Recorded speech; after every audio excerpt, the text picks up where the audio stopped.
AI agents are everywhere, automating tasks and making decisions at machine speed. But agents make mistakes. Just one rogue agent can do big damage before you even notice. Rubrik Agent Cloud is the only platform that helps you monitor agents, set guardrails, and rewind mistakes, so you can unleash agents, not risk. Accelerate your AI transformation at Rubrik.com. That's RUBRIK.com. In a so-called free state, officials and stakeholders concoct solutions to problems often created by other bureaucrats and with little regard for infringements on the people. These stories are born at the apex of freedom and entrepreneurship. We foolishly advocate for the taxpayer. Brian's Beat presents Freedom Fools. Here we go again.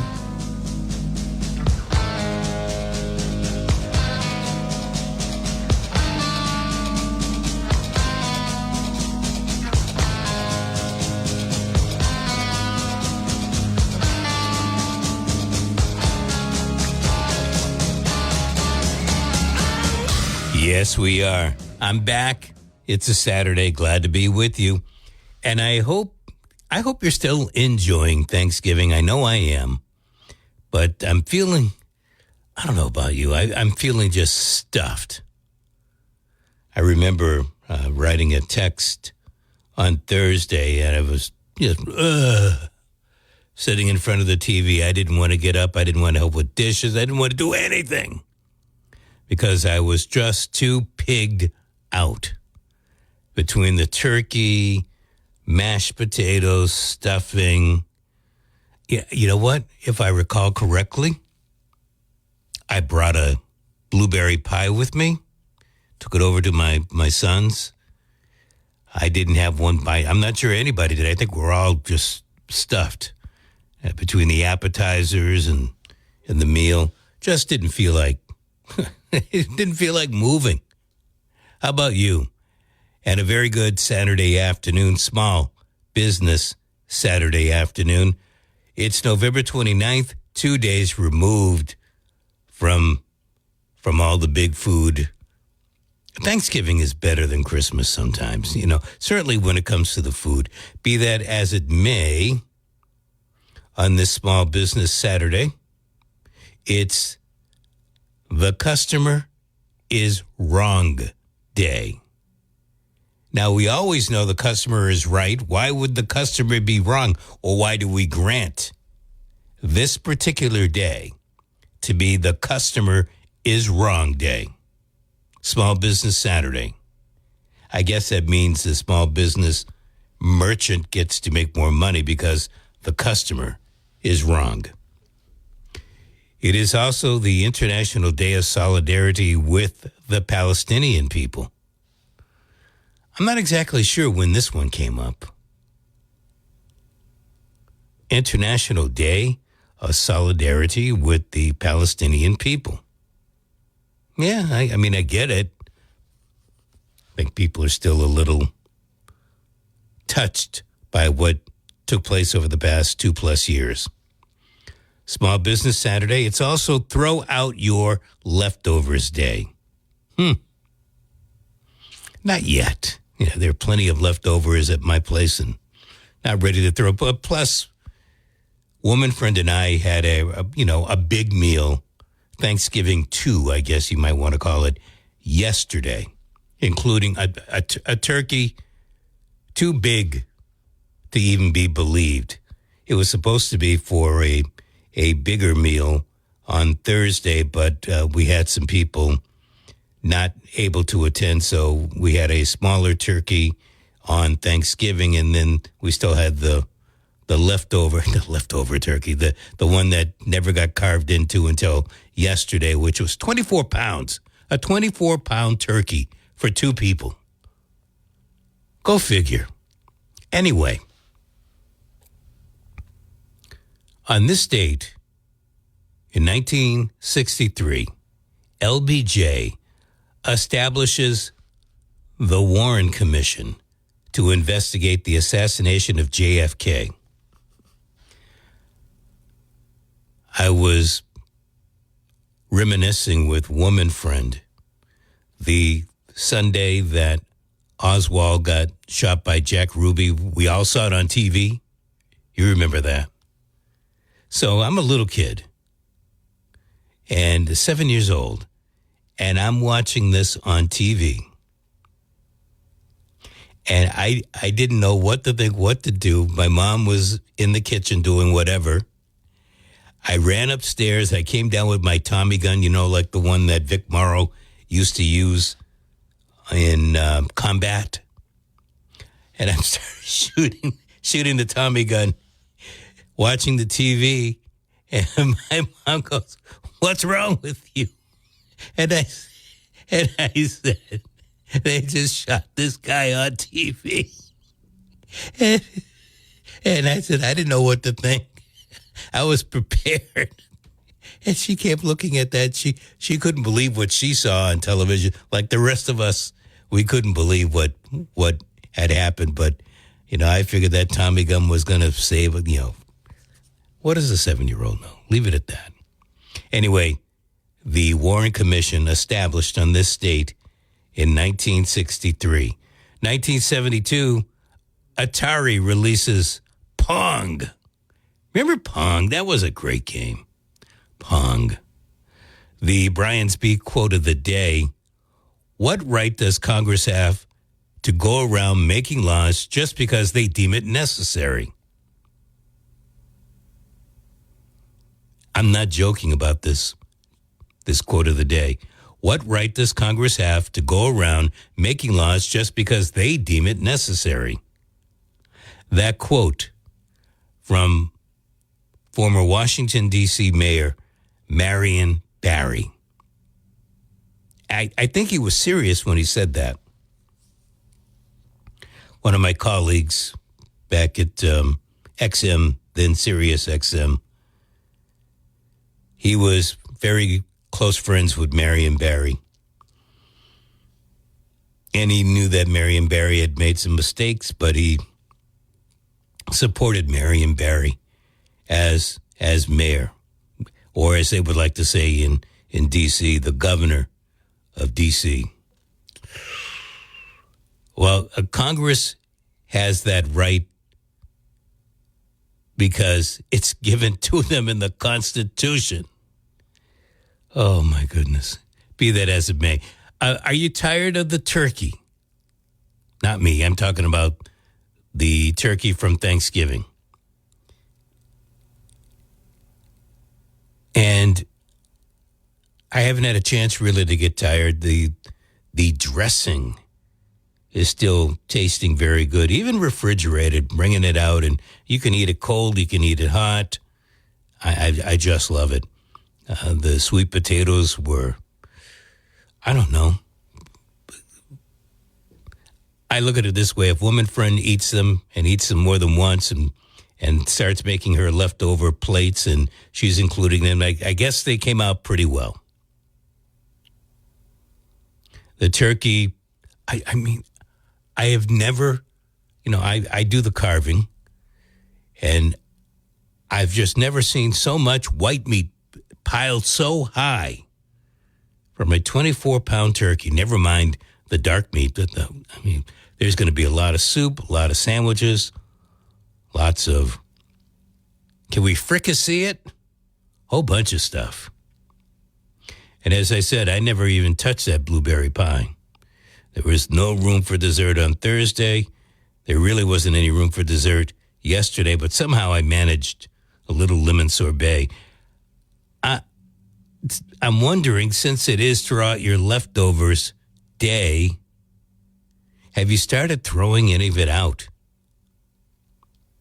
I think about all the hungry people and, how we went through the beginning of November where the federal government was basically locked out and folks weren't getting food stamps and stuff like that.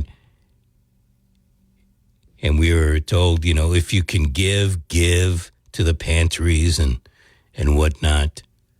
I think it would be odd to throw food out at this particular time. Yet, many of us, we tend to be a little wasteful.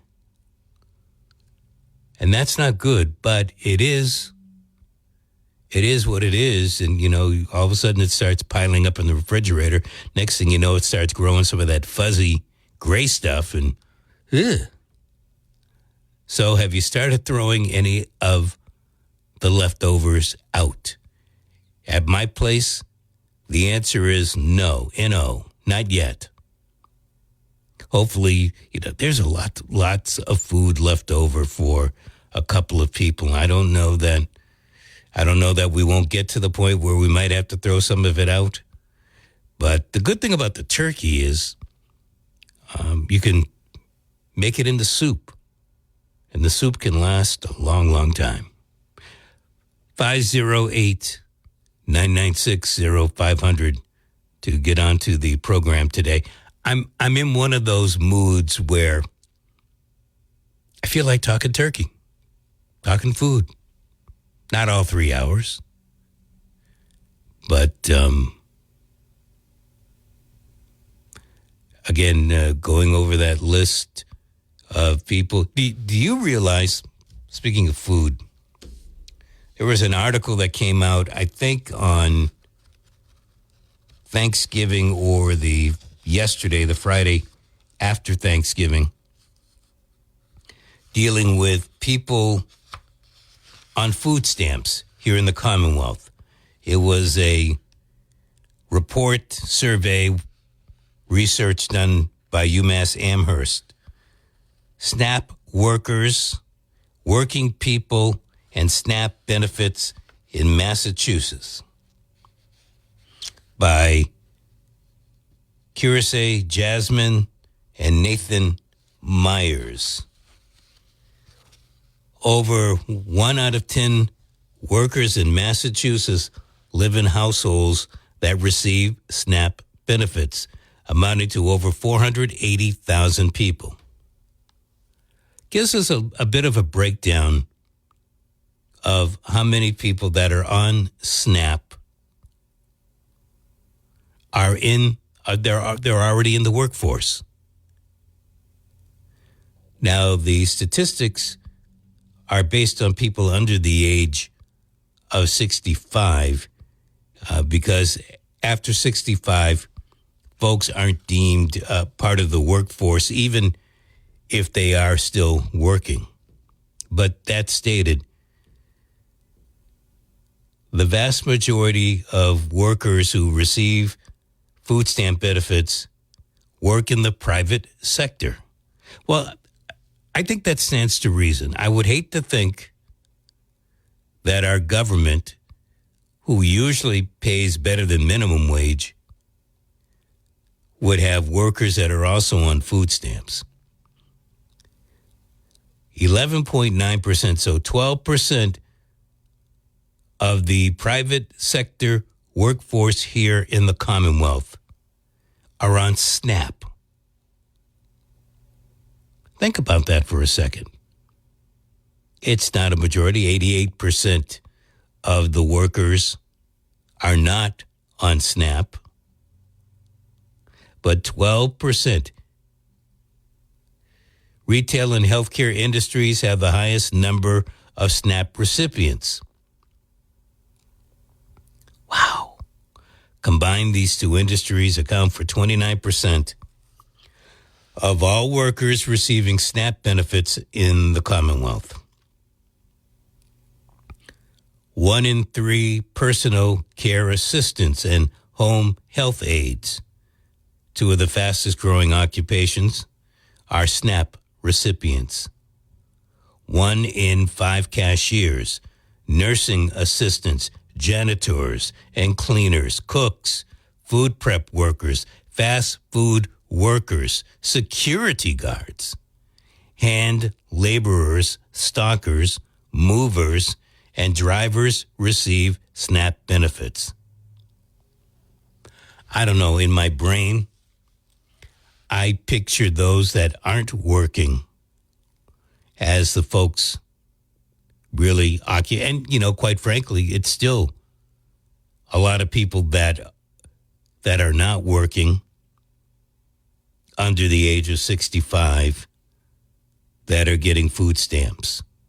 But it's interesting to see that more than 480,000, what was it, the number? 1.2 million or 1.1 million Massachusetts residents are on food stamps. Now we find out 480,000 of that 1.2 mil. So basically, a little bit more than a third are working people.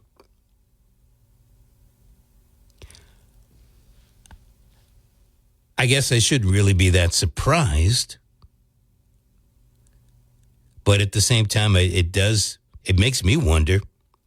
We have people that are working that are collecting food stamps, eligible for food stamps.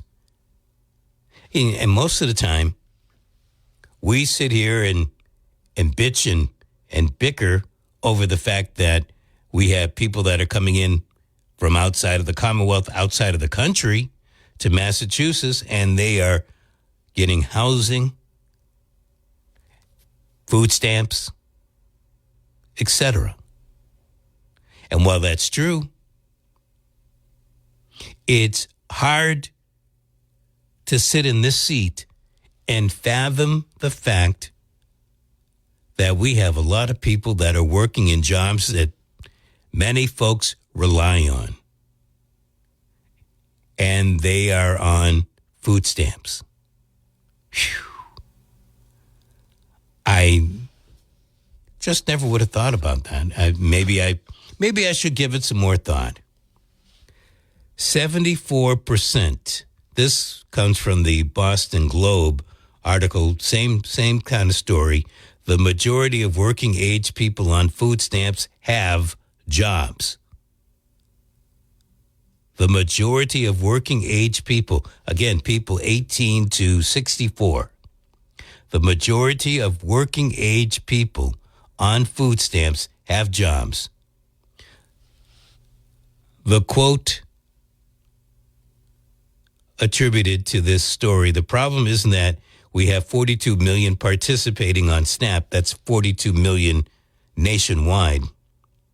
The problem is that we have 42 million people living in poverty in a system where the minimum wage is nowhere near the livable wage. It sounds like somebody is pushing for a higher minimum wage. I don't know that solves the problem. People who rely on government assistance are often subject to the same three words: get a job. Well, as we're finding out, many do. Here in the Commonwealth, 74% of working age recipients of SNAP are employed. 74% of people between the ages of 18 and 64 that are on SNAP are working. Half of them work full time.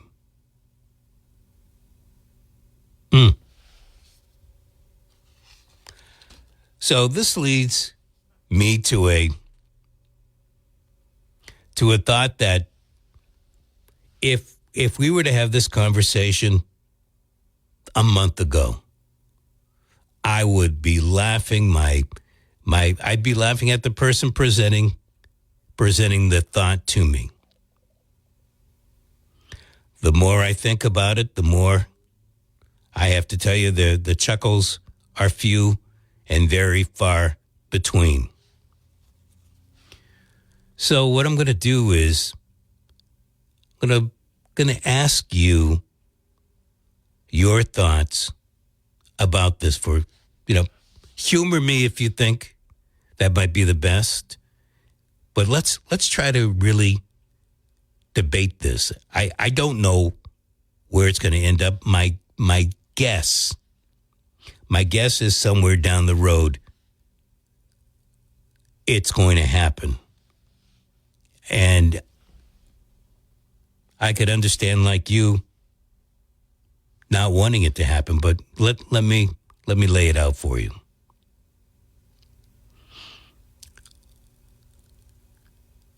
How do you feel, taking these food stamps statistics just here in the Commonwealth, but also nationwide, into play about a universal basic income? I've given a figure of $2,000 before. $2,000 isn't a lot of money. I understand. But to the recipient, it's kind of like free money, especially if you're not working. Somebody else is contributing that money. But all right, $2,000 to every person 18 or older. If you are in a household with 2 adults, mom, dad, and 3, 4, 2, 1 kids, the kids don't matter. The 2 adults, they matter. So that would be $2,000 per adult. Mom, dad, that could be a stranger, could be cousin Tony. Working age adults, 18 and older, would be eligible for $2,000 a month. If you have a large family and you are a single parent, $2,000 a month. If you are a large family and you have 6 adults under one roof, $2,000 per adult.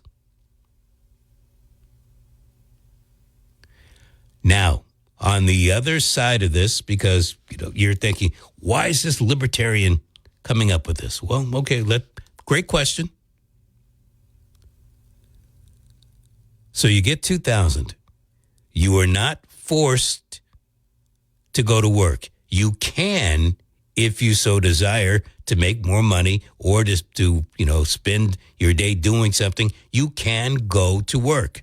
There's no penalty for going to work. There's no penalty for not working. $2,000 per month. However, there will no longer be SNAP. All right, no more food stamps, no more welfare.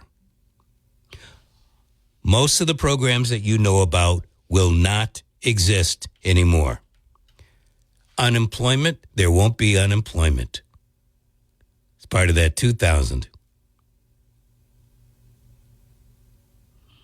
I'm not exactly sure what's going to happen with healthcare, although I do believe, again, kicking and screaming, I do believe that we're going to be on some type of universal healthcare system down the road. How you figure that in with the 2,000, I don't know. I do not know. One of the reasons for making this kind of claim where people are on universal basic income, one, I think the monster's not in the room right now, but we know it's coming. And that, of course, is artificial intelligence. That's one of them. Here's the other thing. And I would certainly like the President of the United States to mention this in one of his speeches, and that there are certain things that we're going to need to do in order to drain swamps. There are numerous swamps. If you do the universal basic income, then you've got one department cutting a lot of checks, but all the other departments can be shuttered. We won't need them anymore. We're already getting rid of the education department, or praying that ends soon. You might not need the health department if you have universal basic income. It could all be under Office of Management and Budget. But you can consolidate many more agencies. For instance, you can consolidate labor and commerce. And by closing up a lot of these federal bureaucracy swamps, now you're able to save the nation money. By cutting every adult, a $2,000 check, it might seem like we're paying everybody not to work, and that's exactly what we're doing. But we don't have to worry about different agencies crossbreeding. So health money coming in. For instance, you won't have Medicaid anymore. You won't have Medicare anymore.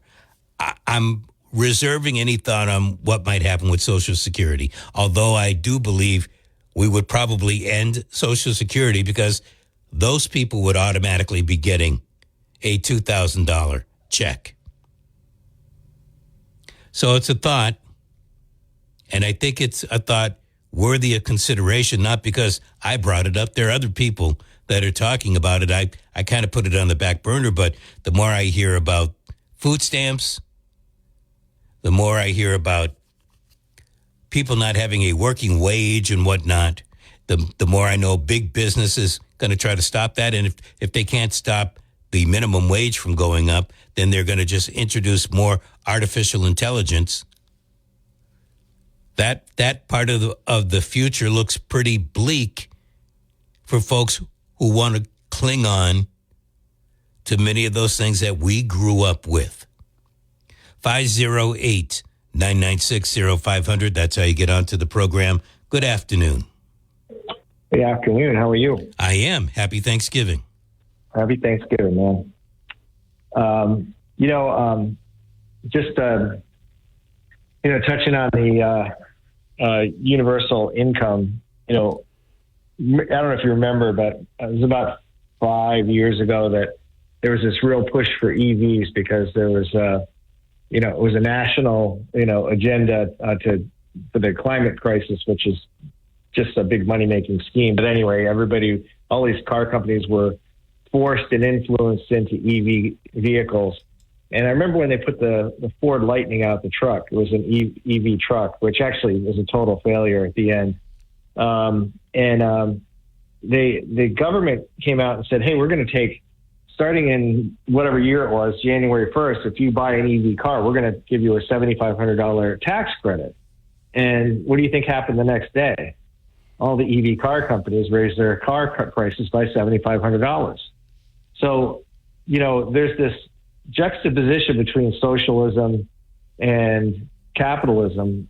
And I guess if you could just wipe capitalism completely off the map, and then the government provided vehicles and provided everything, which is, I know you're counter to that anyway, is that, then a program where somebody gets $2,000 a month or whatever the number is, it might budge their needle, but everything else around you will be on fire or have collapsed. So, it's when I hear this stuff, I'm like, yeah, sounds awesome. Just give everyone a check. And then when we're bankrupt as a country, or when the U.S. dollar fails worldwide as the major trading currency, or there's a lot of things that will happen. And, there's a lot of people that are naive that just say, yeah, let's just do it.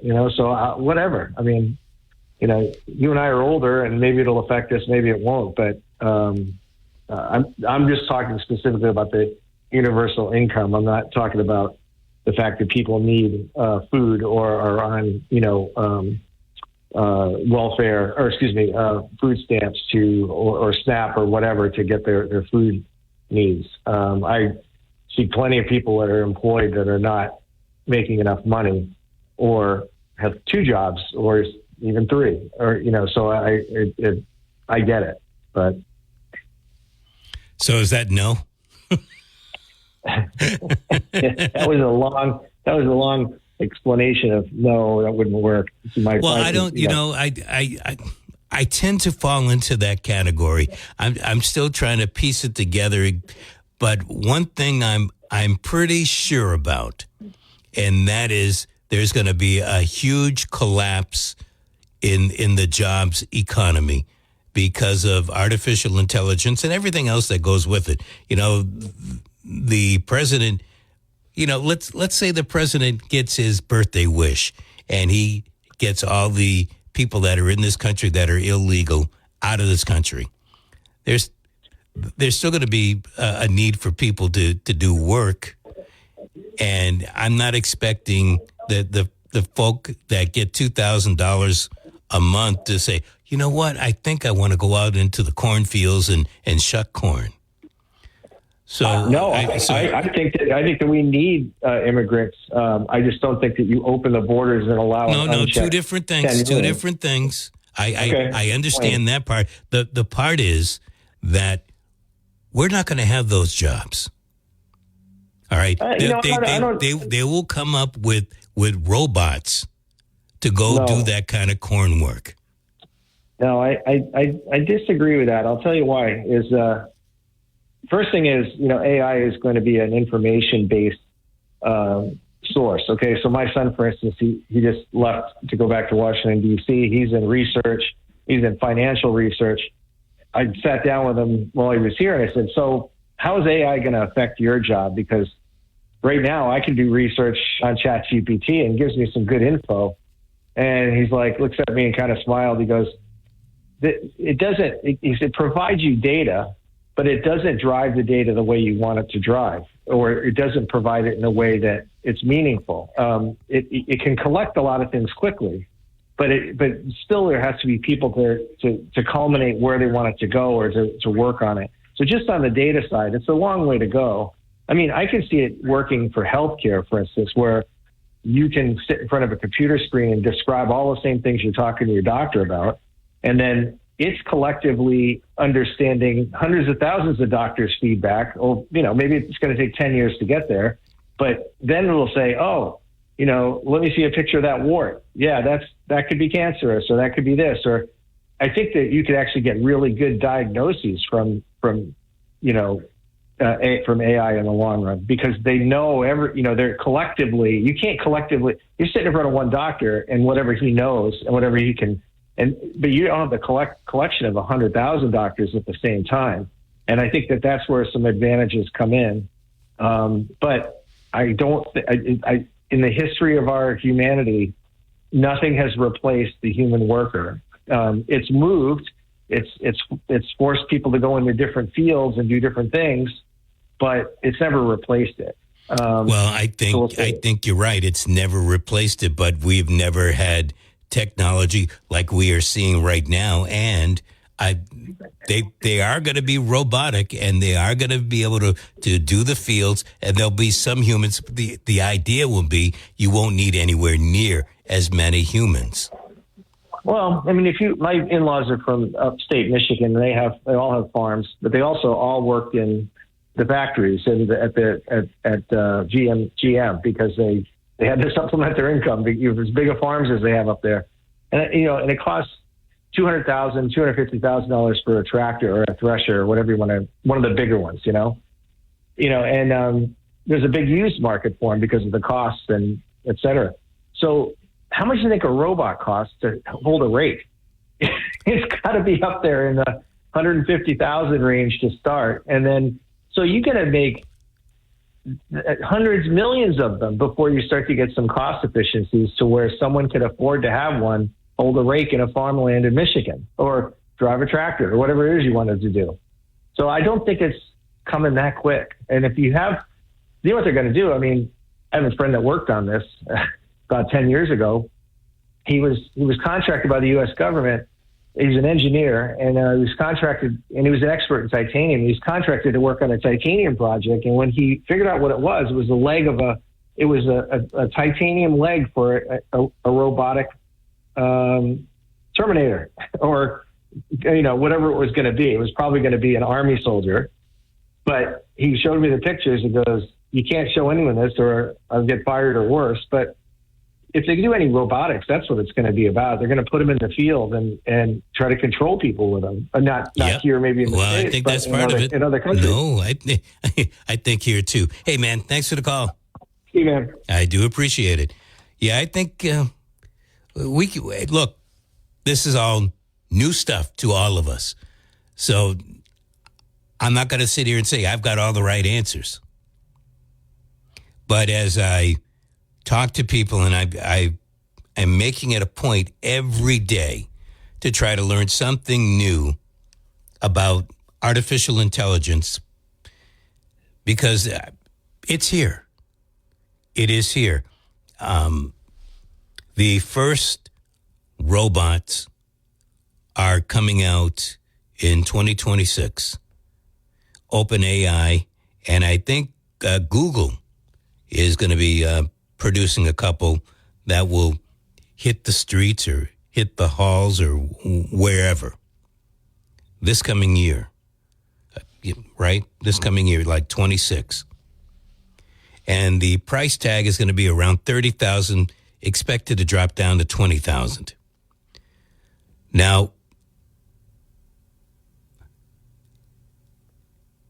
the caller is correct. It's probably going to cost you a lot of money if you're trying to farm a field that's 1,000 acres. But the question is, how much is it costing you to have humans do the same job? And if that human isn't there for whatever reason, and please don't get me wrong, it's not that robots won't break down, but the cost of insurance and everything else that we put into the human being, the company puts in, the cost of the robot will be a lot less. And my guess is, depending on what department we're talking about, healthcare will probably get subsidized with robots in order to do many of the health functions. You know, I've been sitting down. I talked to my doctor the other day, last week when I was at the doctor's office, and we were talking about one of his former medical assistants who had been with him for 13 years. A very bright person, very, very nice, very empathetic, and, you know, she pushed all the right buttons. And I said, so what I really don't understand, I told him I've been studying up on artificial intelligence. And he said, yeah, that's the way we're going. And he's talking about his medical establishment. And I said, here's what I really don't understand. Who are going to be the people on the outside? Will it be the medical assistants? Will it be the nurse practitioners, the physician assistants, the doctors, the specialists? When AI comes in, who's going to be the first one out? And his response was, the people, the receptionists and whatnot, all the paperwork type people, they're going to be the first ones out. The specialist doctors, they're always going to be around.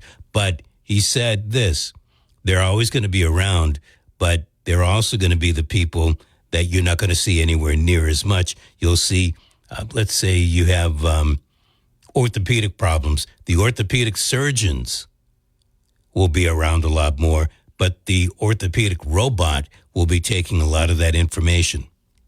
Whew. Wow, that's a mouthful, I know. But it begs the question, when people that are, you know, medical assistants, I really don't know how much they make. I'm willing to bet they make a lot more than $15 an hour, maybe 18, 20. It's funny, the doctor was saying the company could not pay his medical assistant that had been working for him for 13 years. She left to go to another place. Everybody else in her kind of position ended up getting a raise because they didn't want to. They don't. It's funny. They don't want to lose the people, yet they don't want to pay the people. And so they're willing to look at artificial intelligence. There's not enough of it there right now to have them come in and replace a medical assistant. Think about it. When you go to the doctor's office, the medical assistant walks you from the hallway down to the examining room. They go over your information. You have this medication, that medication. Are you still at this address? You know, they go through the same thing that the person that checked you in at the beginning, just verifying. And then what do? They do your blood pressure and they figure out what your oxygen rate is. I'm not trying to say I could do that kind of stuff, but believe me, a robot certainly can. Why keep those people around when you can go out and get a bunch of robots? And if you're a medical establishment, you can afford them, especially if you don't have the people to pay anymore. So I say all of this to get us back to universal basic income. If you're taking medical assistance, I don't know how many they are, they're a whole bunch, and they're out of work, and they've got children, and they need groceries. If you don't want the country to go bonkers, I mean, stuff that we used to see, you know, on Mission Impossible in these Latin American countries where they're rioting in the street, throwing rocks, throwing little bombs and stuff like that. If you don't want to see that, then there's got to be something to compensate for it. And that's where UBI comes in. The way that I'm looking at it, I'm presenting to you, is that it takes the place of many of the other things like Medicare, Medicaid, Social Security, welfare, SNAP, food stamps. None of that's going to exist anymore. That means those departments get closed down, those people get out, and they're going to, you know, always have adults working in the federal government and state government. So they're going to be on universal basic income too. They have a right to go out to work if they want to, but they don't have to. I'm not sure that $2,000 is enough, but my guess is prices are really going to be depressed and come down anyway. If we lose the midterms and we lose 2028, some in this room are going to prison, myself included. This is WBSM. Kibbles and bits, kibbles and bits. I'm gonna get me some kibbles and bits, kibbles and bits, kibbles and bits. I'm gonna get me some kibbles and bits. Low Cost Air helps you find the best airfares, foreign and domestic. Low Cost Air, 800-221-6085. Low Cost Air, 800-221-6085. If you love to travel, Capital One has a rewards credit card that's perfect for you. With the Capital One Venture X card, you earn unlimited double miles on everything you buy. Plus, you get premium benefits at a collection of luxury hotels when you book on Capital One Travel. And with Venture X, you get access to over 1,000 airport lounges worldwide. Open up a world of travel possibilities with the Capital One Venture X card. What's in your wallet? Terms apply. Lounge access is subject to change. See CapitalOne.com for details. There's no better fool than the Freedom Fools. Now, back to Brian.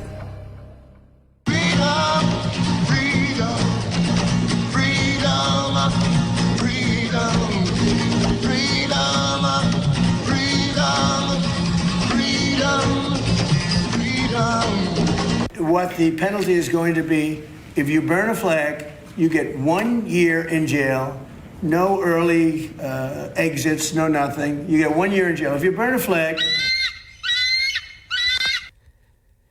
Yeah, if you burn a flag, you're going to get 1 year. Let's see where that goes.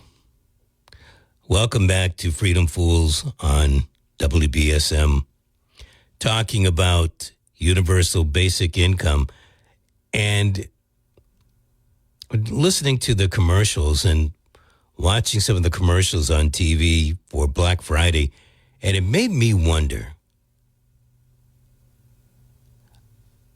I didn't leave the house at all yesterday. I think I opened the door twice. Once in the early afternoon to, nice cool air today. and once before I went to bed. Colder air today. Were there lots of people at the stores over at the Dartmouth Mall? Over at Walmart? You know, Walmart's always busy. BJ's, they're always busy.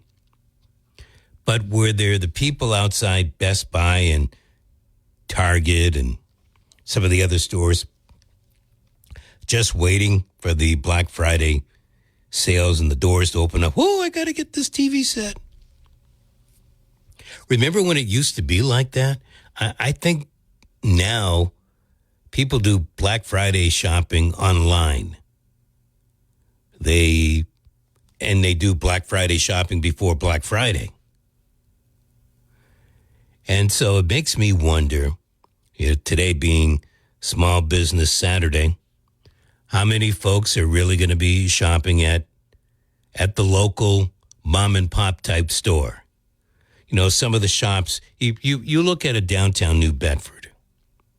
You've got Celia's Boutique and many of the other stores on William and Purchase and Pleasant Street. We've got the Baker. Then that downtown strip on Union.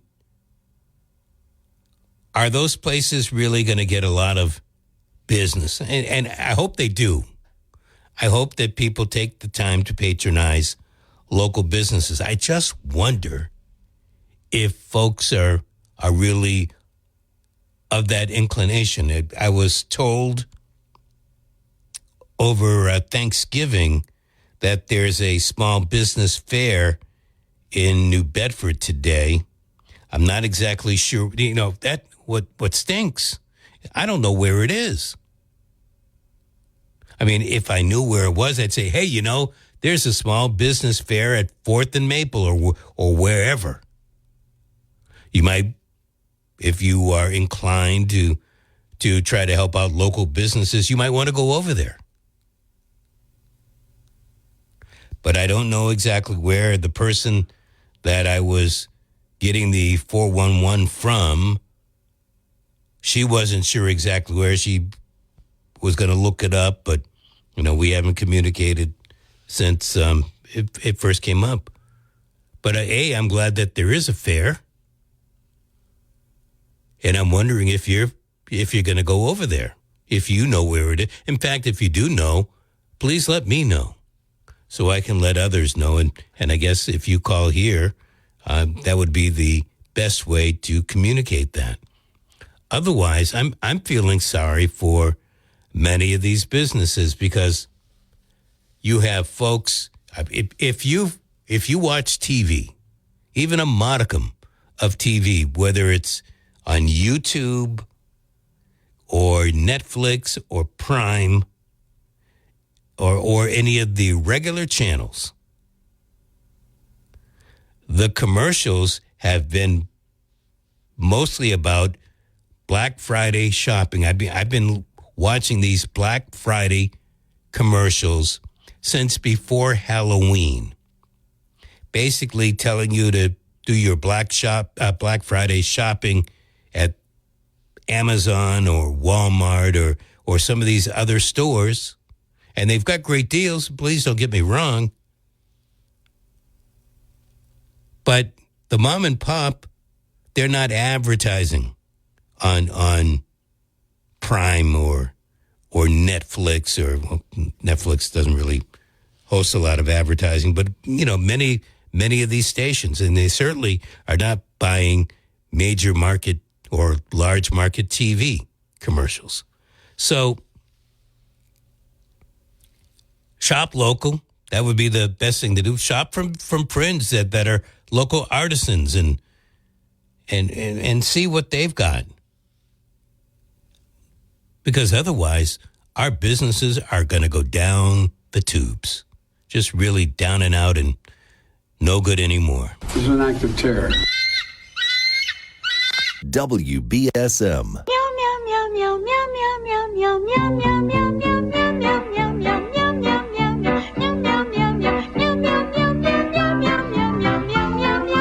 meow, most people are not business owners, but just about everybody knows one. The dirty little secret is most owners don't qualify for a bank loan because they lack collateral. At legitimate business funders, owners can get up to $2 million in funding with no collateral, even with a low credit score. And they can get that funding in a couple of days. Find legitimate business funders online at legitimatebusinessfunders.com. Legitimatebusinessfunders.com. People ask all the time, who the heck is Low Cost Airlines? Well, we're not just one airline. When you're talking to us, you're talking to everyone. We are the discount supermarket for all airline tickets. Plus, we have all the airlines and always have the best prices. American, Delta, United, plus all the specialized international airlines and a lot more. And we make it easy. We guarantee you'll talk to a live human in 60 seconds. You can have the rates you need and have your trip booked in 5 minutes. Now, how cool is that? And remember, when you're talking to us, it's like talking to every single airline available with one fast phone call. All you need to do is call and find the best prices to fly wherever it is you want to go. So are you ready? Call Low Cost Airlines right now. 800-221-6085. 800-221-6085. 800-221-6085. That's 800-221-6085. What do you think makes the perfect snack? It's gotta be when I'm really craving it and it's convenient. Could you be more specific? When it's cravenient. Okay. Like a freshly baked cookie made with real butter, available right down the street at AM/PM, or a savory breakfast sandwich I can grab in just a second at AM/PM. I'm seeing a pattern here. Well, yeah, we're talking about what I crave. Which is anything from AM/PM. What more could you want? Stop by AM/PM where the snacks and drinks are perfectly craveable and convenient. That's Cravenience. AM/PM, too much good stuff. Freedom Pools on WBSM. Here's more with Brian Thomas. The reality is that intermarriage rates continue to go up. As we dashing through the store, Dave's looking for a gift. One you can't ignore, but not the socks he picked. I know, I'm putting them back. Hey Dave, here's a tip. Put Scratchers on your list. Oh, Scratchers. Good idea. It's an easy shopping trip. We're glad we could assist. Thanks, random singing people. So be like Dave this holiday and give the gift of play. Scratchers from the California Lottery. A little play can make your day. Please play responsibly. Must be 18 years or older to purchase, play, or claim. Hey, this is Sarah. Look, I'm standing out front of AM/PM right now, and well, you're sweet and all, but I found something more fulfilling, even kind of cheesy, but I like it. Sure, you met some of my dietary needs, but they've just got it all. So farewell, oatmeal. So long, you strange, soggy Break up with bland breakfast and taste AM/PM's Bacon, Egg, and Cheese Biscuit, made with K-Tree egg, smoked bacon, and melty cheese on a buttery biscuit. AM/PM, too much good stuff.